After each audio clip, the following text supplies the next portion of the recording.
It is time to expand minds through movies, TV, sports, and flicks. It is time to boldly go where no podcast has gone before. It is time for the Captain Talks Flicks.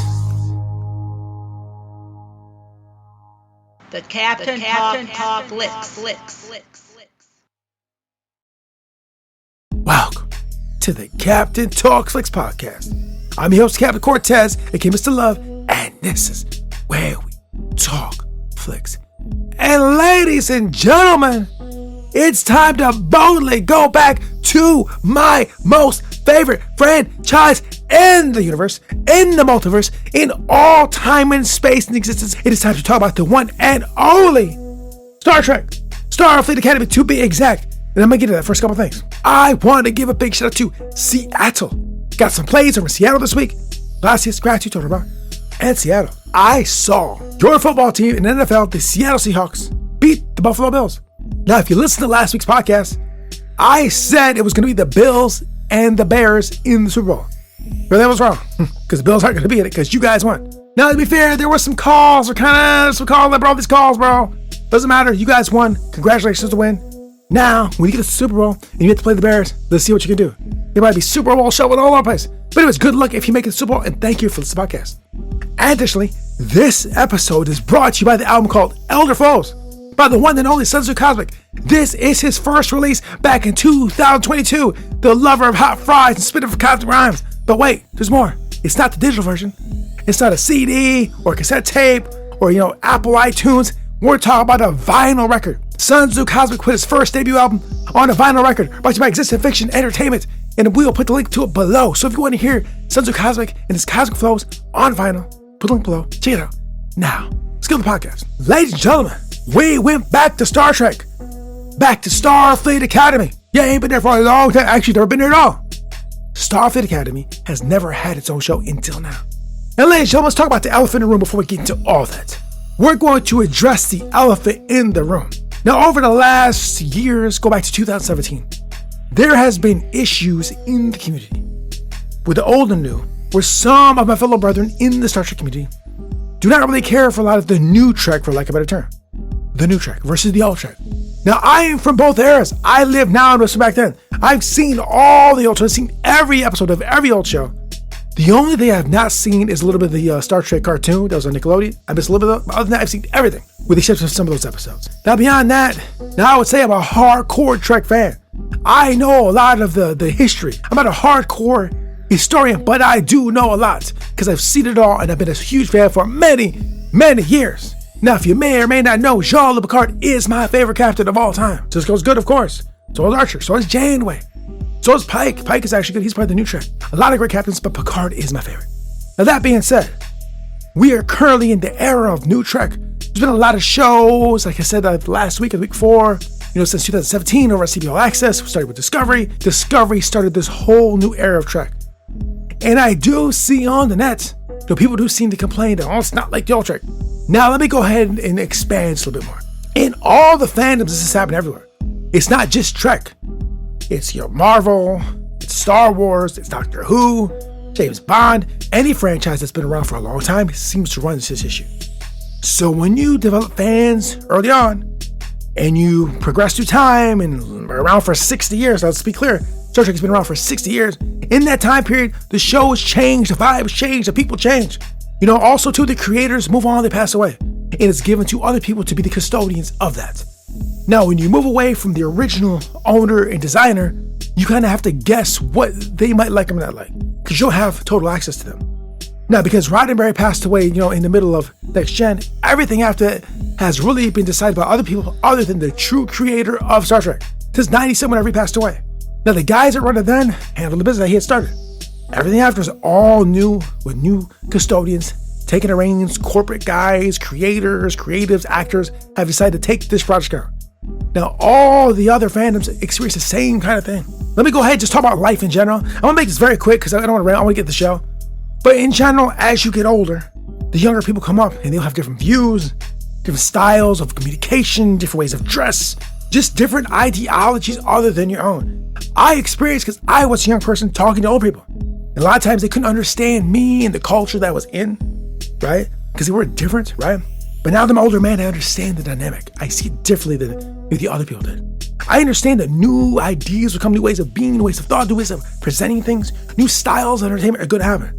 Right? This is not like the old track for sure, the pacing, the style of the aesthetics, the sets, the costumes, it's all different. The storytelling's slightly different because we're in a different era. Now, a lot of old school cats don't care for this in all franchises. I totally hear you and understand you because I'm from the era. I'm from that time of space, going way back, the first Star Wars movies, first early Star Trek TOS, all those times I was young enough to experience those. Buck Rogers, Battlestar Galactica, the first version of it, all the old stuff, bro. I seen all that back in the day as a young person. I understand you. I get you. And you guys older than me, you guys see Lost in Space, all that stuff. I understand all that. But now we're in 2026. You cannot expect the storytelling, the visuals to match that kind of time period. That, to be clear, could it be better? It may be. Just like they do say they would music. Music was better back in the day. It could or may not be. I don't know. I'm still going to exploring that. But in the meantime, between time, this is what we got. This is the Star Trek we got right now. And if we don't embrace it, they will not make it anymore. I'll be clear on that. If nobody watches this, talks badly about it, they won't make it anymore. We'd rather have this or nothing. Now, me being a hardcore Star Trek fan, I was going for more and more years, wanted to be with me my whole life. I love the franchise. And I'm just going to say one last thing. Infinite diversity and infinite combinations, I think, covers all that. You will see different iterations of Trek in different methods, different forms, different styles. Some of you like, some of you don't, right? And it's fine. This is what happens when your franchise gets big. Now, let me get into the show. Starfleet Academy, in my eyes, from watching the first episode, kids these days, I loved it. It's phenomenal. They took everything they learned the last 5, 6, 7, 8 years. They've kind of just took all that and they put into this great story from the jump. And I could identify a lot. I could identify as the youngster whose mother was taken away. I did lose mine a while back. I was way older, but I understand how that feels. And I was an older man, right? As a young person, it must have been so crazy. And I could see how you could hold resentment for someone that you perceived that took your mother away from you. Right? And the mother was trying to do the good thing and she just got wrecked. She stood up trying to do the good thing and they just destroyed her. Now, in this particular time period of Starfleet, they weren't like they were in Picard's day. They were different. During this era, the burn, all this, it was hectic. It was raw. It was like every person for themselves. They were fighting just to survive in this space, right? It was a bad, dark time for the Federation, Starfleet in general. And unfortunately, this dude's mother felt the wrath of that, or the result of that. It is very super unfair. 100%. I know this well. Not nothing super badly, but I do know it. I can feel it, understand it. Now, I love the storytelling. I know it starts off in a negative kind of bad space, but it's going to go to a good place. Modern storytelling, it's very gritty. And I know people think it was not very Star Trek-y, but there's different styles of storytelling. And this is just the first episode. I know in the next episode they get into like the Academy style, they go through that, which I'm going to watch next or talk about next. But just the starting point for this young man to enter the Academy was very interesting to me. It kind of was reminiscent of the J.J. Abrams movie where, Kirk was like a wreck and they put him in there. Slightly the same, but not the same. I do understand you're picking up on the Discovery era over the burn, just wreck Starfleet, then they move away from Earth. I know all the history. I saw all that. And so they're just trying to get Starfleet back to where it was. Now, you guys out here in the real world, I know a lot of you can identify what I'm talking about. Historically, some entities or organizations or governments or whatever will be a certain way and have certain values. As time moves forward, they do shift and morph to values that maybe you don't agree with, maybe you don't support. Maybe some places, organizations, governments, people, whatever, have lost their way. And it's trying to find their way back. We will say that this show has established that Starfleet lost their way, but now they're trying to find their way back. To get back to those Picard era morals and ideals, right? They understood, they recognized that we failed, and we get back. In my personal journey, I did this well. There's a moment in time where I dipped from what I knew I should be doing and kind of dipped for a minute, but I bounced back. And when I got back aligned with those Starfleet morals, like straight up. And, I felt bad about it, but we back. But in the meantime, between time, this young man had felt the effects of that. Now, one additional thing I do want to say about the episode about this main dude, I can't remember his name. I apologize. I don't just see the show for his name. But anyways, the one main dude, who got separated from his mom, is that this gentleman, even though he was out there living a life of criminality, I don't know it's criminality, but just not living the straight and narrow, he still found a way to build his skills to compete with people in Starfleet and be on the same level, even though he didn't have the same upbringing or training or any of that. So I'm finding now in 2026 and the last few years that, people in certain positions with status and titles, they have certain abilities and skills. They've trained for years in schools and academically to build these skills up to do certain things. A lot of it's just talking, saying words and processes, pushing buttons, and knowing when to do when what, right? So just a real quick side note. A lot of what we do as human beings is just knowing what to say, when to say them, and knowing when to act, when not to act, knowing how to do things, what processes, use your words to convince or persuade people, use your words to inspire people, use your physical body to enact things, making quick, fast decisions to solve problems. This is in every job. It's not just a Starfleet captain. Any job you have may require, or probably just require these kind of skill sets, right? And you can go to school and train and books and colleges and all these things, and you could, learn that, and there's nothing wrong with school. But this guy right here, he ain't doing none of that. This guy here is out living shady life, doing what he had to do to survive, and yet he's on par with these guys that's trained to become, Starfleet cadets. They spent their whole life dedicated to become this thing, and he's right there. Just like in Tulsa King, same thing. Tulsa King, the general, right? He did not go to school. He did not do any kind of training. Yet through his life journey of living life and taking his own to acquire knowledge and information and strategy and learning things, he's on par with politicians, men of industry in the same space, right? It just shows that you may not take the regular path or the path of college, which I would want to do when I was young, which I did not do, but I was still able to, like these characters, to obtain information, knowledge, how to move better, and think clearly. Now, I do not want to diminish established ways of acquiring skills and training. They're good if you can do that. But as seen in this show, many other shows, sometimes that's not the option for you to take. And that being said, you can take that time when you're not trying to survive, for lack of a better term. You can indulge, enjoy life and escapism, or you can train your mind and become a better version of yourself, right? I mean, this is the option. It looks like this guy, even though he was out there trying to survive, he did acquire skills. And in this episode, you see him on the bridge solving problems. Now, he did create the problem himself, but he was able to solve it with his knowledge, information, and ways of doing things, right? He's gonna make a valuable asset to Starfleet Academy, Starfleet Cadets, Starfleet in general.